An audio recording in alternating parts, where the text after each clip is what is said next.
काय रोजची कटकट नुसती सगळी घरातली कामं आवरा सारखी सारखी मुलांचा आदेश पाळा ह्यांचा आदेश पाळा. नोकरांनी बनवून ठेवले नुसतं. बरं दीप्ती, चल मी निघते. हा, मला ऑफिसला जायला उशीर होतोय. हो, तुम्ही जा ऑफिसला, मी करते घरची धुणी भांडी. अगं असं काय बोलतेस दीप्ती? मी सुद्धा अर्ध काम करून ऑफिसला जाते, पण मी नाही कधी असं बोलत. कसं बोलाल? सगळं ऐकतं मिळतंय, मी मात्र मरमर करते घरात नोकरासारखं. दीप्ती, तू विनाकारण चिडू नकोस. काही माझं चुकलं असेल ना तर खरंच सॉरी. चल बाय. अन्वयी काकी कुठे आहे?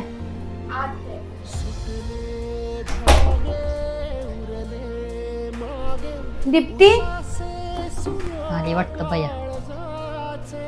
अगं ये दीप्ती, काय हे? इथे पसारा आहे, बाहेर हॉलमध्ये पण पसारा आहे. तू कुठे बाहेर गेली होतीस का? काय विचारते मी? बाहेर गेली होतीस का? तुझ्याशी बोलतीये. अहो मग मी काय काय करू? मी काय नोकर आहे या घरातली? जरा बंद कर हे नोकर आहे का बोलणं. रोज रोज ऐकून घेते म्हणून वाटेल तसं बोलतेस ग. तुला सरळ भाषा कळतच नाहीये का दीप्ती? आपण एकत्र कुटुंबात राहतोय हे तुला कळतंय का? अगं सगळे पैसे कमवतात म्हणून सगळ्यांच्या हाऊसमौस पूर्ण होत आहेत. आणि तूच म्हटली होतीस ना की मला घर सांभाळायचंय. मग आता काय झालं? का असं बघतेस? अहो घर सांभाळायची जबाबदारी घेतली होती, मग काय सगळ्या कामाचा ठेका नव्हता घेतला. तुम्ही 4 कामं करता आणि कामावर निघून जाता, बाकीचं सगळं कामं मला करायला लागतात.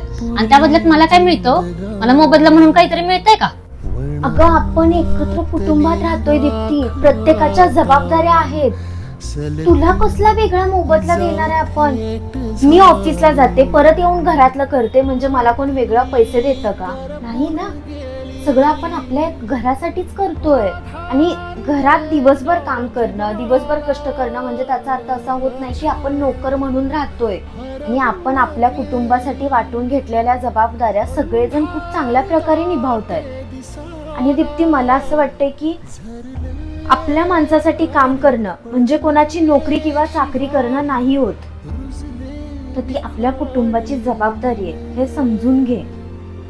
बाकी तुझा डिसिजन आहे. मागे उरले मागे उसासे सुन्या काळजाचे.